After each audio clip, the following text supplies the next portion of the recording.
l'IFRIC 1, cas 2, coût de restauration des sites.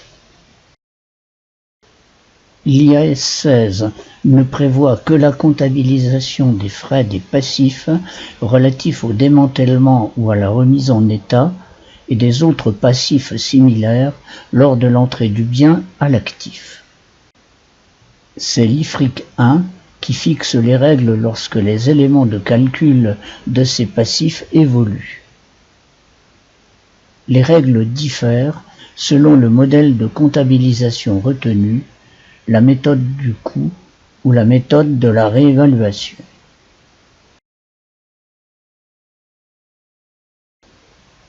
Selon la méthode du coût, les variations du passif doivent être ajoutées ou déduites du coût de l'actif lié dans la période considérée. Le montant déduit du coût de l'actif ne doit pas excéder sa valeur comptable. Si une diminution du passif excède la valeur comptable de l'actif, l'excédent doit être immédiatement comptabilisé en résultat net.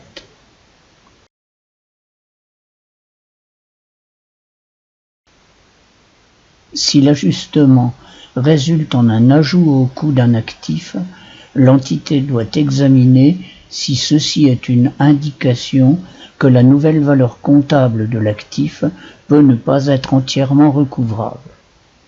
S'il existe une telle indication, l'entité doit tester l'actif pour dépréciation en estimant sa valeur recouvrable et doit comptabiliser toute perte de valeur selon IAS 36.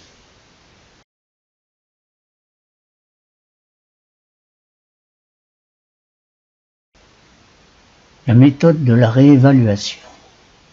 Les variations du passif modifient l'excédent ou le déficit de réévaluation précédemment comptabilisé sur cet actif, si bien que une diminution du passif doit être comptabilisée dans les autres éléments du résultat global et augmenter l'excédent de réévaluation en capitaux propres, sauf si elle doit être comptabilisée en résultat net dans la mesure où elle reprend un déficit de réévaluation sur l'actif qui était précédemment comptabilisé en résultat net.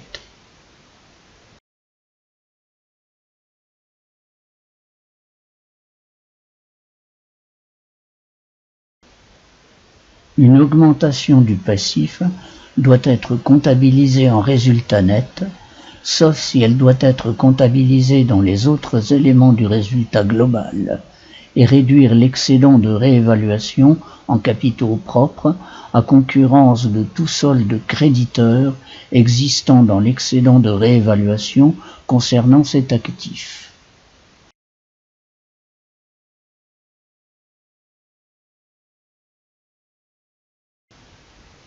Dans le cas où une diminution du passif excéderait la valeur comptable qui aurait été constatée, si l'actif avait été comptabilisé selon le modèle du coût, l'excédent doit être immédiatement comptabilisé en résultat net.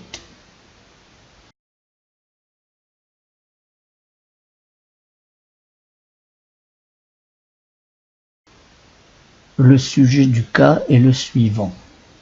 Une entreprise construit une usine pour un montant de 500 000 sur un terrain mis à sa disposition par une collectivité locale.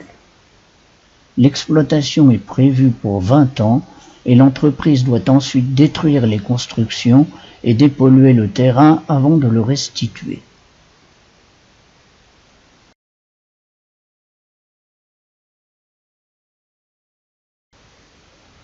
Les coûts estimés de démolition et de dépollution sont de 400 000. Le taux d'actualisation retenu est de 8%. 5 ans après, une nouvelle législation impose des frais prévisibles supplémentaires de 100 000. À cette date, la juste valeur de la construction est de 530 000.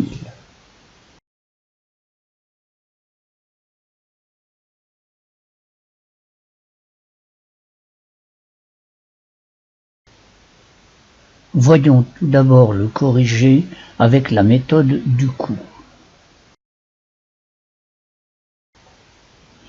La valeur actuelle des frais de démolition et de dépollution est de 400 000 divisé par 1,08 puissance 20 égale 85 819. Ce montant s'ajoute au coût du bien de 500 000 et est amortissable sur 20 ans.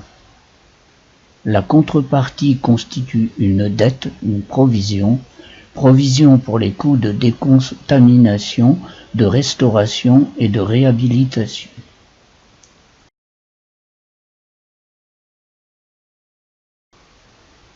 Les calculs pour N1 sont les suivants.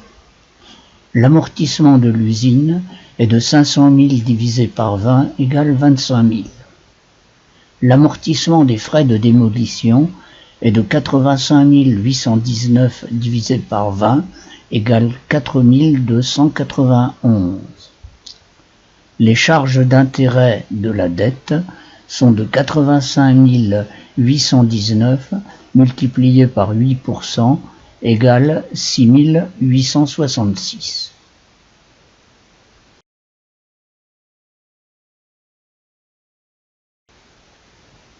L'écriture relative à l'inscription lors de l'entrée à l'actif est en débit construction pour 585 819, en crédit la trésorerie pour 500 000 et la provision pour restauration des sites de 85 819.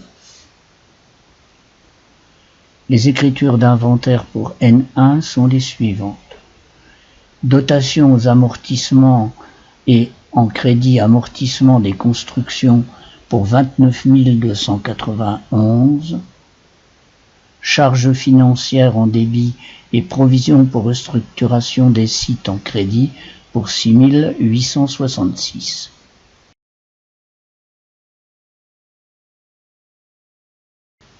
Les calculs pour l'année N2 sont les suivants. Les amortissements de l'usine sont de 500 000 divisé par 20 égale 25 000. Les amortissements des frais de démolition sont de 85 819 divisé par 20 égale 4 291. Les charges d'intérêt de la dette sont de 85 819 plus 6 866, l'ensemble multiplié par 8% égale 7 415.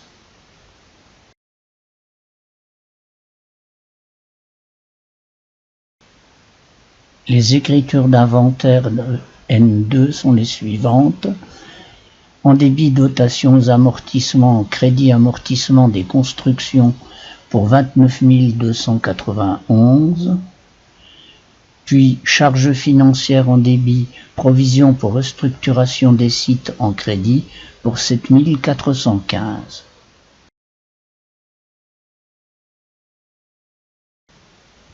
En N5, l'augmentation des frais prévisibles de 100 000 impose une révision des évaluations. Fin N4, la valeur comptable nette du bien est de 585 819 multiplié par 16 vingtièmes égale 468 655.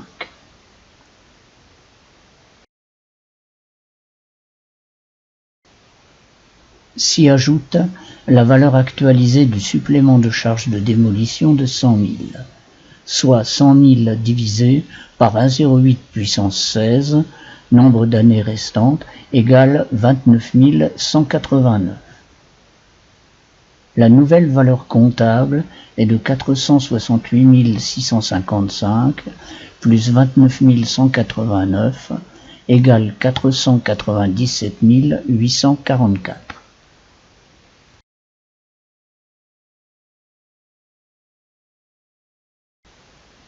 Remarque, la valeur recouvrable de 530 000, début N5, est supérieure au nouveau montant de 497 844 de valeur comptable. Aucune dépréciation n'est nécessaire.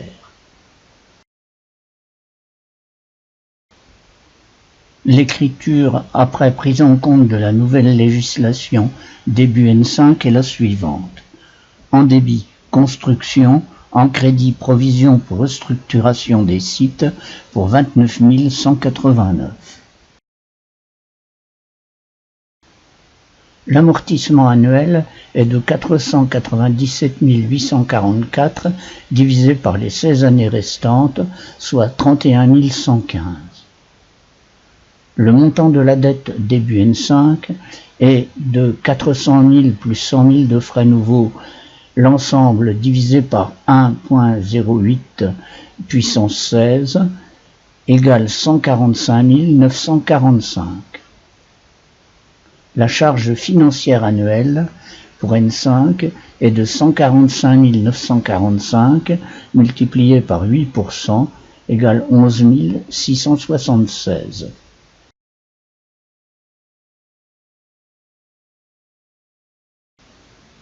Les écritures d'inventaire sont les suivantes. Dotation aux amortissements en débit, amortissement des constructions en crédit pour 31 115. Charges financières en débit, provision pour restructuration des sites en crédit pour 11 676.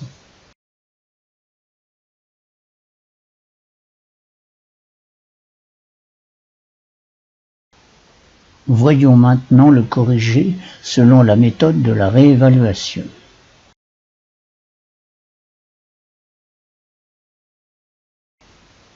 Pour traiter cette méthode, il est nécessaire d'ajouter des compléments au sujet. La juste valeur de la construction début N1 est de 600 000. Cette juste valeur est maintenue jusqu'à fin N4. La juste valeur début N5 est de 530 000.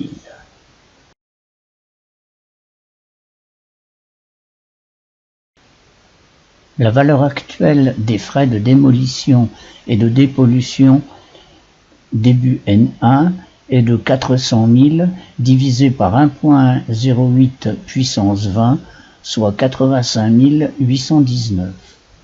Le coût total au début N1 est de 500 000 plus 85 819 égale 585 819.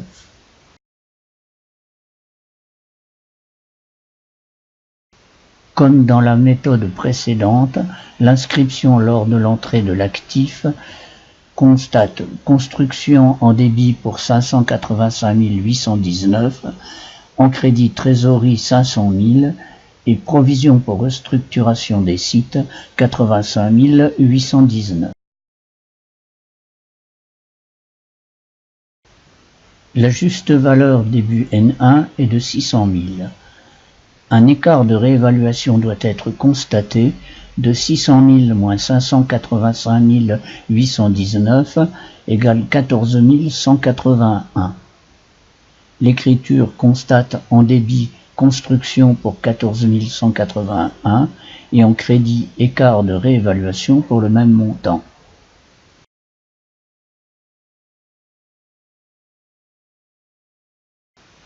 Fin N1. L'amortissement de l'usine au total est de 600 000 divisé par 20 égale 30 000.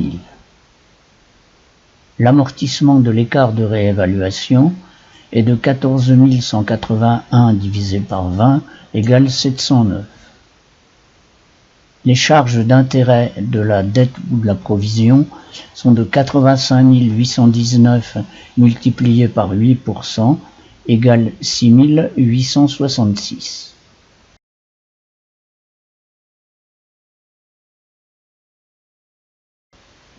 Les écritures d'inventaire fin N1 sont les suivantes. En débit dotations amortissements, en crédit amortissement des constructions pour 30 000. En débit écart de réévaluation, en crédit autres éléments du résultat global pour 709. En débit charges financières, en crédit provision pour restructuration des sites 6 866.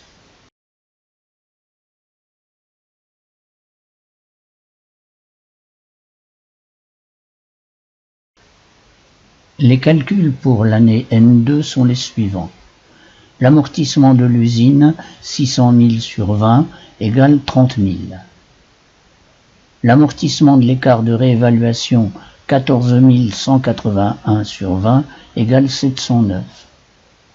Les charges d'intérêt de la dette sont de 85 819 plus les frais précédents de N1 de 6 866, l'ensemble multiplié à 8%, égale 7 415.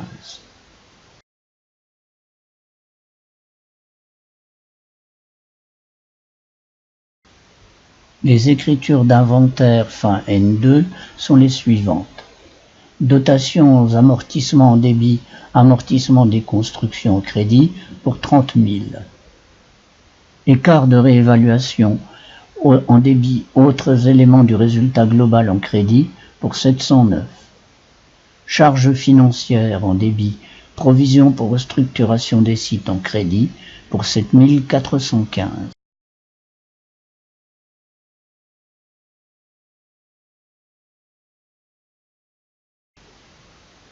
Fin N4, la valeur comptable est de 600 000 multiplié par 16 vingtièmes égale 480 000. La juste valeur est de 530 000. Un nouvel écart de réévaluation est constaté de 530 000 moins 480 000 égale 50 000. D'où l'écriture en débit construction 50 000, en crédit écart de réévaluation pour le même montant.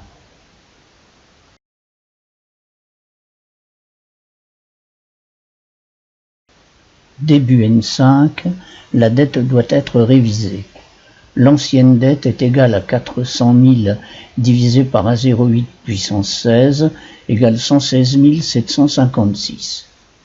La nouvelle dette est de 500 000 divisé par A08 puissance 16 égale 145 945.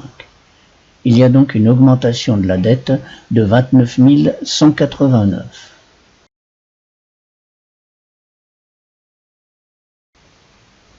L'écart de réévaluation est alors de 14 181 multiplié par 16 vingtièmes, écart de départ, plus 50 000 de l'année 5, égale au total 61 345. L'augmentation de la dette de 29 189 s'impute entièrement sur cet écart. L'écriture est alors en débit écart de réévaluation 29 189, en crédit provision pour restructuration des sites 29 189.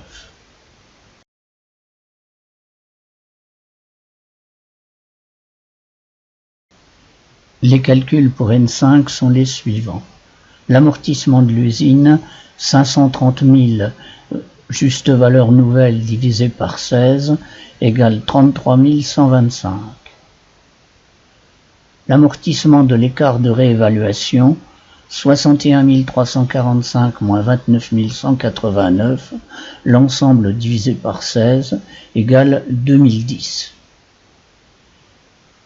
Les charges d'intérêt de la dette sont de 145 945 multipliées par 8%, égale 11 676.